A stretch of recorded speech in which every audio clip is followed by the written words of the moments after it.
በስመ አብ ወወልድ ወመንፈስ ቅዱስ አሐዱ አምላክ አሜን። የዕለቱ ወንጌል የማቴዎስ ወንጌል ምዕራፍ 25 ከቁጥር 1 እስከ ፍጻሜ። በዚያን ጊዜ መንግሥተ ሰማያት መብራታቸውን ይዘው ሙሽራውን ሊቀበሉ የወጡ 10 ቆነጃጅትን ትመስላለች። ከእነርሱም 5 ሰነፎች 5ቱም ልባሞች ነበሩ። ሰነፎቹ መብራታቸውን ይዘው ከእነርሱ ጋር ዘይት አልያዙምና ልባሞቹ ግን ከመብራታቸው ጋር በማሰሯቸው ዘይት ያዙ። ሙሽራውን በዘገየ ጊዜ ሁሉ እንቅልፍ አላቸውና ተኙ። እኩለ ሌሊትም ሲሆን እነሆ ሙሽራው ይመጣል፣ ትቀበሉ ዘንድ ውጡ የሚል ሁካታ ሆነ። በዚያን ጊዜ እነዚያ ቆነጃጅት ሁሉ ተነሱና መብራታቸውን አዘጋጁ። ሰነፎችም ልባሞቹን መብራታችን ሊጠፋብን ነው፣ ከዘይታችሁ ስጡን አሏቸው።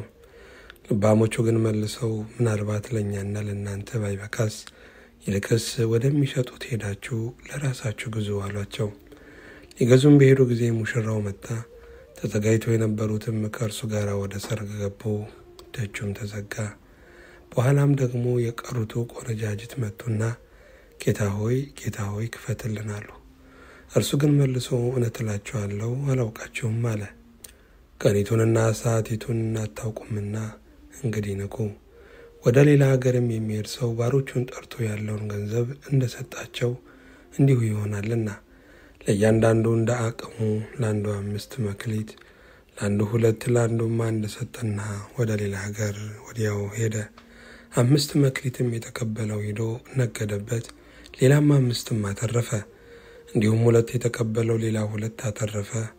1 የተቀበለው ግን ሄዶ ምድርን ቆፈረና የጌታውን ገንዘብ ቀበረ። ከብዙ ዘመንም በኋላ የእነዚያ ባሮች ጌታ መጣና ተቆጣጠራቸው። 5 መክሊት የተቀበለውም ቀረበና ሌላ 5 መክሊት አስረክቦ ጌታ ሆይ 5 መክሊት ሰጥተኸኝ ነበር፣ እነሆ ሌላ 5 መክሊት አተረፉበት አለ። ጌታው መልካም አንተ በጎ ታማኝ ባሪያ፣ በጥቂቱ ታምነሃል፣ በብዙ ሾምሃለሁ፣ ወደ ጌታ ደስታ ግባ አለው።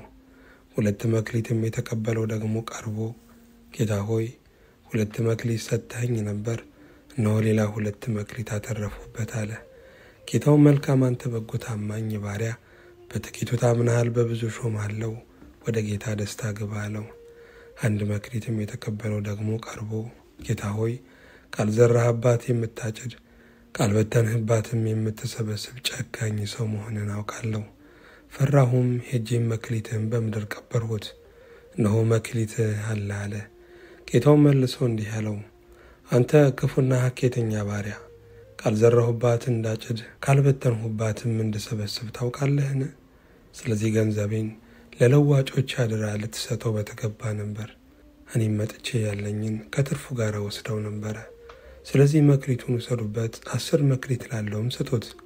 ላለው ሁሉ ይሰጠዋልና ይበዛለትማል፣ ከሌለው ግን ያው ያለው እንኳን ይወሰድበታል። የማይጠቅመውንም ባሪያ በውጪ ወዳለው ጨለማ አውጡት፣ በዚያ ልቅሶና ጥርስ ማፋጨት ይሆናል። የሰው ልጅ በክብሩ በሚመጣበት ጊዜ ከእርሱም ጋር ቅዱሳን መላእክቱ ሁሉ። በዚያን ጊዜ በክብሩ ዙፋን ይቀመጣል። አሕዛብም ሁሉ በፊቱ ይሰበሰባሉ። እረኛም በጎቹን ከፍየሎቹ እንደሚለይ እርስ በርሳቸው ይለያቸዋል። በጎችን በቀኙ ፍየሎችንም በግራው ያቆማቸዋል። ንጉሡም በቀኙ ያሉትን እንዲህ ይላቸዋል፣ እናንተ የአባቴ ብሩካን ነው፣ ዓለም ከተፈጠረበት ጊዜ ጀምሮ የተዘጋጀላችሁን መንግሥት ውረሱ። ተርቤ አብልታችሁኛልና፣ ተጠምቼ አጠጥታችሁኛልና፣ እንግዳ ሁኜ ተቀብላችሁኛልና፣ ታርዤ አልብሳችሁኛልና፣ ታምሜም ጠይቃችሁኛልና፣ ታስሬ ወደ እኔ መጥታችኋልና። ጻድቃንም መልሰው ይሉታል፣ ጌታ ሆይ ተርበህ አይተን መች አበላንህ? ወይስ ተጠምተህ አይተን መች አጠጣን? እንግዳ ሆነህስ አይተን መች ተቀበልን? ወይስ ታርዘህ አይተን መች አለበስን? ወይስ ታመህ ወይስ ታስረህ አይተን መች ወደ አንተ መጣን? ንጉሡም መልሶ እውነት እላችኋለሁ ከሁሉ ከሚያንሱ ከእነዚህ ወንድሞቼ ለአንዱ እንኳን ስላደረጋችሁት ለእኔ ያደረጋችሁት ይላቸዋል። በዚያን ጊዜ በግራው ያሉትን ደግሞ ይላቸዋል፣ እናንተ ርጉማን ለሰይጣንና ለመላእክቱ ወደ ተዘጋጀ ወደ ዘላለም እሳት ከእኔ ሂዱ። ተርቤ ያላበላችሁኝምና፣ ተጠምቼ ያላጠጣችሁኝምና፣ እንግዳ ሆኜ ያልተቀበላችሁኝምና፣ ታርዣ አላለበሳችሁኝምና ታምሜም ታስሬም አልጠየቃችሁኝምና። እነርሱ ደግሞ ይመልሱና ጌታ ሆይ ተርበህ ወይስ ተጠምተህ ወይስ እንግዳ ሆነህ ወይስ ታርዘህ ወይስ ታመህ ወይስ ታስረህ መቼ አይተን አላገለገልንህም ይሉታል።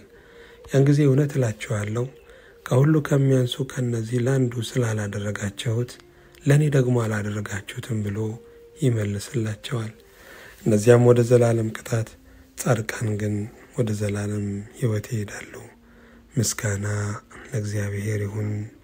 ሁለተኛይቱ የሐዋርያው የቅዱስ ጳውሎስ መልእክት ወደ ቆሮንቶስ ሰዎች ምዕራፍ 9 ከቁጥር 13 እስከ ፍጻሜ።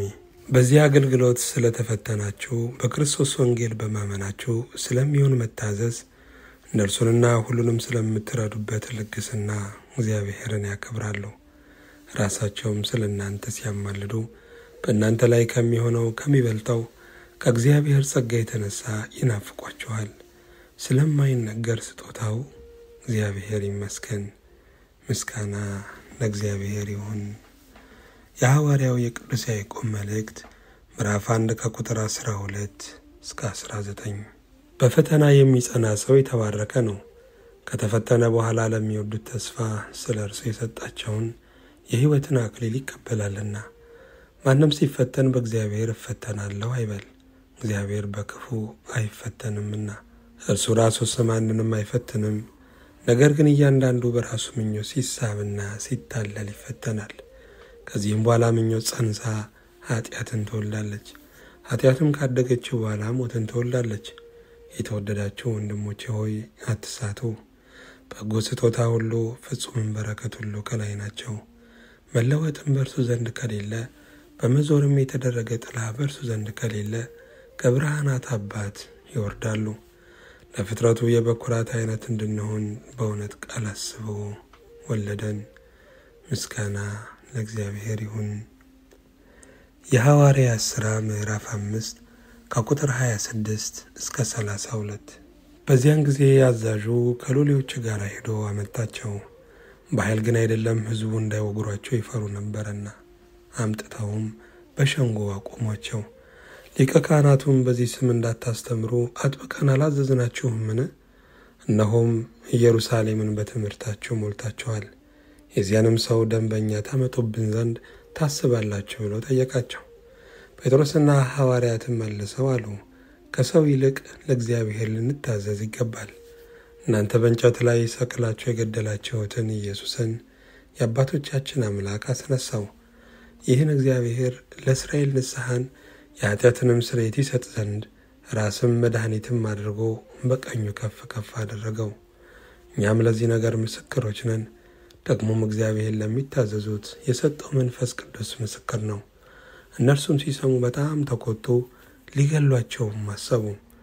ነገር ግን በሕዝቡ ሁሉ ዘንድ የከበረ የሕግ መምህር ገማልያል የሚሉት አንድ ፈሪሳዊ በሸንጎ ተነስቶ ሐዋርያትን ጥቂት ፈቀቅ እንዲያደርጓቸው አዘዘ።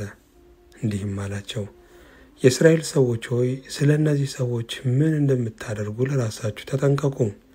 ከዚህ ወራት አስቀድሞ ቴዎዳስ እኔ ታላቅ ነኝ ብሎ ተነስቶ ነበርና 400 የሚያህሉ ሰዎችም ከእርሱ ጋር ተባበሩ።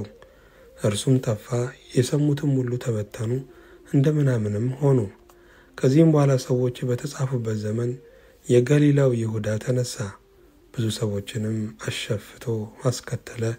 እርሱም ጠፋ፣ የሰሙትም ሁሉ ተበተኑ። አሁንም እላችኋለሁ ከእነዚህ ሰዎች ተለዩ፣ ተዋቸውም። ይህ ሐሳብ ወይም ይህ ሥራ ከሰው እንደሆነ ይጠፋልና ከእግዚአብሔር እንደሆነ ግን ታጠፏቸው ዘንድ አይቻላችሁም። በረከት ከእግዚአብሔር ጋር ስትጣሉ ምናልባት እንዳትገኙ። ሰሙትም። ሐዋርያትንም ወደ እነርሱ ጠርተው ገረፏቸው፣ በኢየሱስ ስም እንዳይናገሩ አዘዘው ፈቷቸው። እነርሱም ስለ ስሙ ይናቁ ዘንድ የተገባቸው ሆነው ስለተቆጠሩ ከሸንጎ ፊት ደስ እያላቸው ወጡ። ምስጋና ለእግዚአብሔር ይሁን። የሉቃስ ወንጌል ምዕራፍ 12 ከቁጥር 32 እስከ 41። አንተ ታናሽ መንጋ መንግሥትን ሊሰጣችሁ የአባታችሁ በጎ ፈቃድ ነውና አትፍሩ። ያላችሁን ሽጡ፣ ምጽዋትም ስጡ፣ ሌባ በማይቀርብበት ብልም በማያጠፋበት በሰማያት የማያልቅ መዝገብ የሚሆኑትን የማያረጁትንም ኮረጆዎች ለራሳችሁ አድርጉ። መዝገባችሁ ባለበት ልባችሁ ደግሞ በዚያ ይሆናልና። ወገባችሁ የታጠቀ መብራታችሁም የበራ ይሁን። እናንተም ጌታቸው መጥቶ ደጁን ሲያንኳኳ ወዲያው እንዲከፍቱለት ከሰርግ እስኪመለስ ድረስ የሚጠብቁ ሰዎችን ምሰሉ። ጌታቸው በመጣ ጊዜ ሲተጉ የሚያገኛቸው እነዛ ባሪያዎች ምጽዋን ናቸው። እውነት እላቸዋለሁ ታጥቆ በማዕድ ያስቀምጣቸዋል፣ ቀርቦም ያገለግላቸዋል። ከሌሊቱም በሁለተኛው ወይም በሦስተኛው ክፍል መጥቶ እንዲሁ ቢያገኛቸው እነዚያ ባሪያዎች ብፁዓን ናቸው። ይህን ግን ወቁ፣ ባለቤት በምን ሰዓት ሌባ እንዲመጣ ቢያውቅ ኖሮ በነቃ ቤቱም እንዲቆፈር ባልፈቀደም ነበር። እናንተ ደግሞ ተዘጋጅታችሁ ኑሩ፣ የሰው ልጅ በማታስቡበት ሰዓት ይመጣልና።